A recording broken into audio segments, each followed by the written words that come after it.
Alright guys, before we go into our review today, I want to talk about a conversation that we had on the Telegram group last night. And what we kind of were talking about, we were talking about the head and arm choke, and the guy that I was talking to had said, you should have your feet off the ground. And part of where that came in was I think he'd watched the second video that I reviewed and added something onto, rather than the video that actually went into all the details. So, yes, when you finish a head and arm choke, you should kind of be in this kind of position, right, where I'm trying to keep everything up off the ground as much as possible. Now, he had given a different variation on it. So, again, for head and arm choke, I want to block that elbow, underhook the head, and then I want to get my neck trapezius area here really, really close to where that artery is going to be. Now, the way that I said it yesterday was a little bit of a little bit of a squeeze here, a little bit of kind of turning in, and getting into this kind of skydive position and adjusting your body where you needed to go in order to finish that. Now, he had suggested, also there's a finish where you basically are going to come forward and then turn. So I want to go ahead and address that really quick.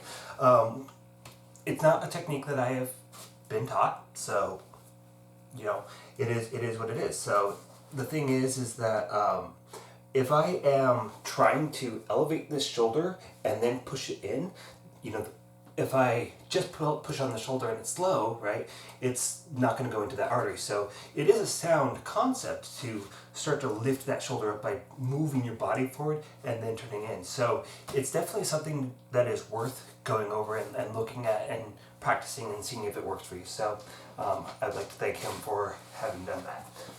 All right, so yesterday we started from our guard pass, right? And whichever one that we want to do, we pop, shut down, create this space here, pin, underhook, step back, and establish this side control. And so what we kind of started going through here was this kind of knee ride to arm wipe series, but we also did this kind of scarf position as well, and switch base position. So I'm going to grab the shoulder, I'm going to lift up on the tricep here, and then I'm going to lift up, pin my hips to their thigh, and then start to slide down into that switch base.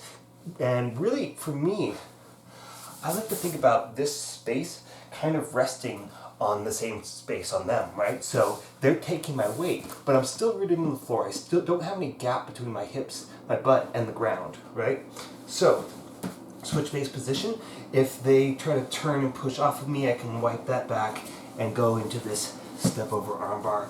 If they try to, push off of me, I could also step over, right? Get into the scarf type position, bring this guy up, straighten out.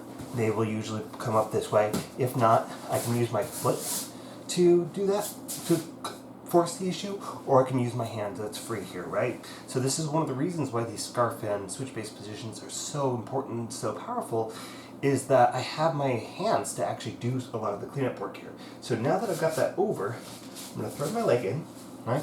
Walk in, walk in, walk in, and then roll over like I'm doing an normal fly.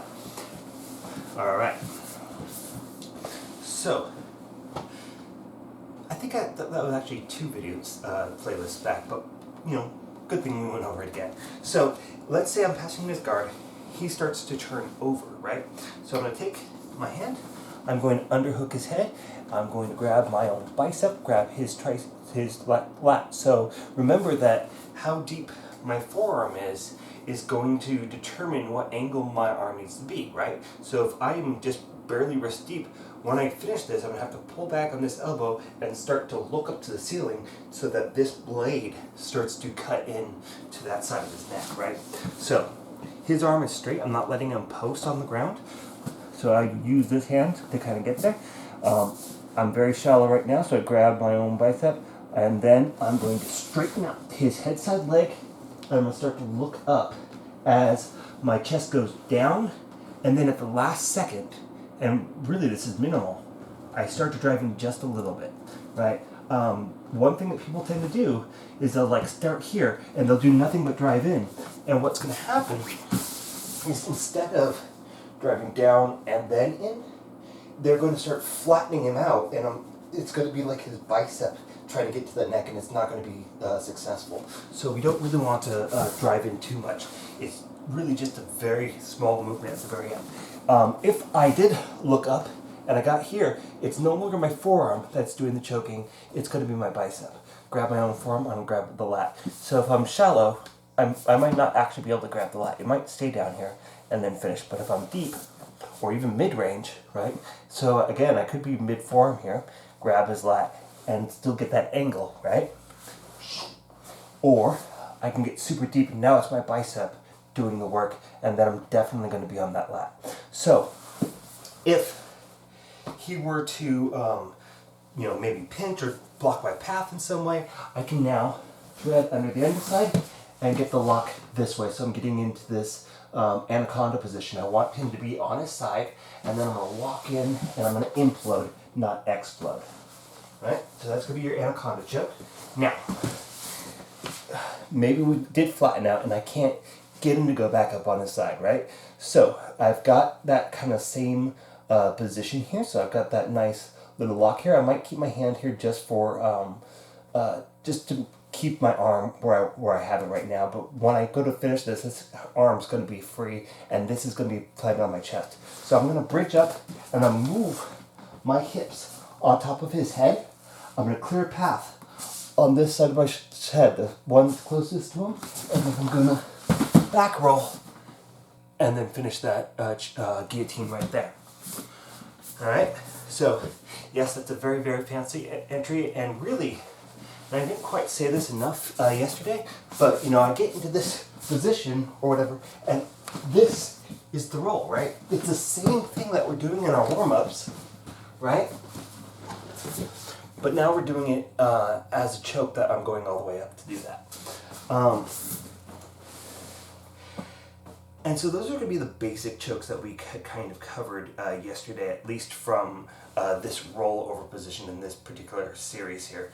Now, if we were in the guard, right, then we have the opportunity to come in, get that no arm guillotine. Remember that none of his arms are in. So I'm going to grab like this, right? So here's my hands, I'm grabbing over everything, and I'm going to fold my elbow over their shoulder, and then I'm going to start to drive up.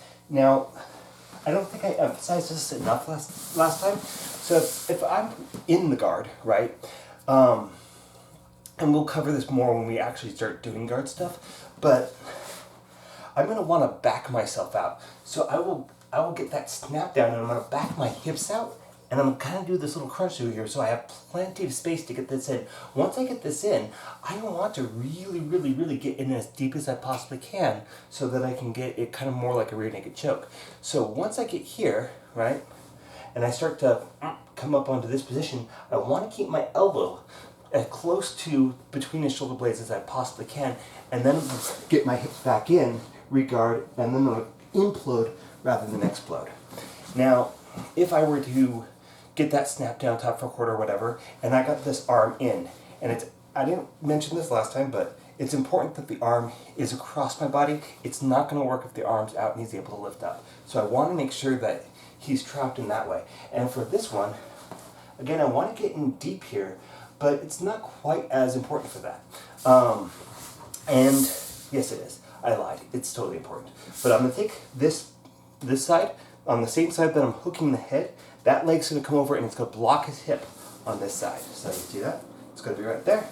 I'm going to get on my side, and then I've got that, I'm nowhere close to his head. This is so awkward right now, right? So again, I've got that arm in, and I'm on my side, and then I implode from here. And it's going to be a very, very similar finish, but now I'm kind of on my side for doing that.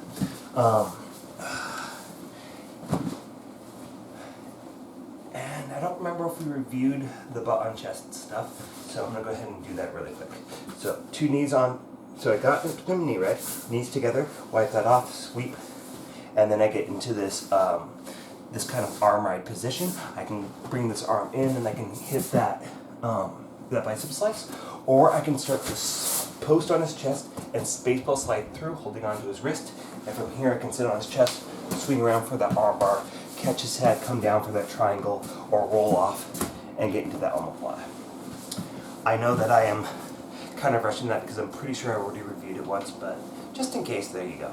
And yeah, we're going to be ready to move on here. So take about 20 minutes, go through especially those choke things that I just talked about, and then we'll be ready to move on for our next section. All right.